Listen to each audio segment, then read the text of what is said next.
भी उर्दू पढ़े लिखे थे, उन्होंने फिराक साहब के बहुत शेर सुनाते थे। एक बार किसी ने पूछ लिया, साहब आप शराब क्यों पीते हैं?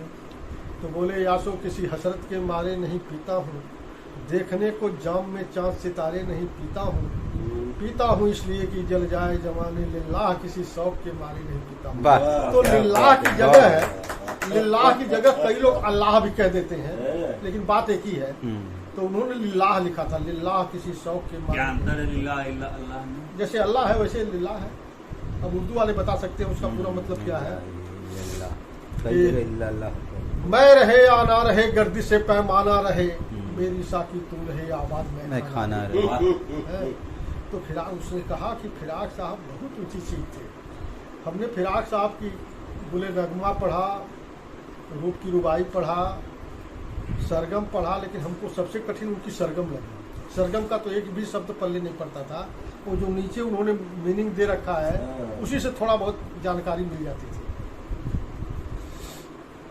एक ठाकुर साहब थे फैजाबाद के, वो उर्दू के बड़े शौकीन थे। तो कहते थे कि फिराक साहब जब आते थे तो डॉक्टर राजेंद्र प्रसाद, डॉक्टर राधा कृष्ण, पंडित जवाहरलाल नेहरू ऐसे लोग बैठ के सुनते थे लाल किले के मुशायरे के बाद। और एक उर्दू का बड़ा अच्छा विद्वान हो चुका है, था तो मुसलमान, वह संस्कृत पढ़ना चाहता था तो उसका नाम नहीं लिखा जा रहा था।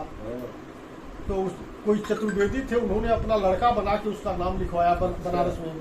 तो वह अपने नाम के आगे चतुर्वेदी भी लिखता था, मुल्ला के नाम के आगे। कहते हैं जब फिराक साहब जिस मंच पर बैठे हो और वो आता था तब तक नहीं बोलता था जब तक फिराक साहब न कहे कि तुम बोलो, तब तक नहीं बोलता था। वो कहता था कि भैया महारथी एक यही है बैठे, बाकी तो सब ऐसे ही है।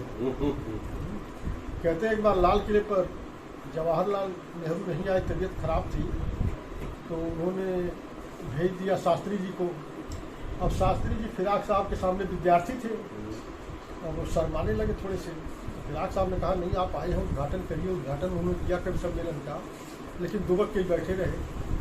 जब फिराक साहब का नंबर, फिराक साहब खड़ा होकर कम पढ़ते थे, 8 मसनंद पीछे लगा होता था, उसी पर लेटे और स्ट्रे रख दिया गया, सिगरेट झाड़ते रहते थे और वहीं माइक आगे वहीं से बोलते थे।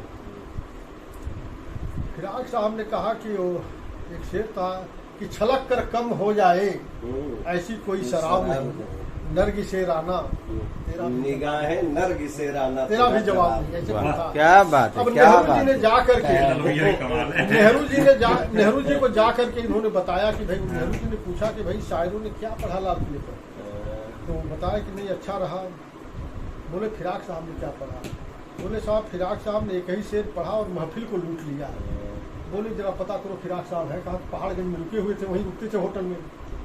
उनका सेक्रेटरी आया और फिराक साहब से कहा कि साहब आपको नेहरू जी ने बुलाया है। उन्होंने कहा पहले टिकट कैंसिल कराओ और सब लोग चलो नेहरू के सारे। वो 2.5 पेज की गजल है, सब नमिस्ता।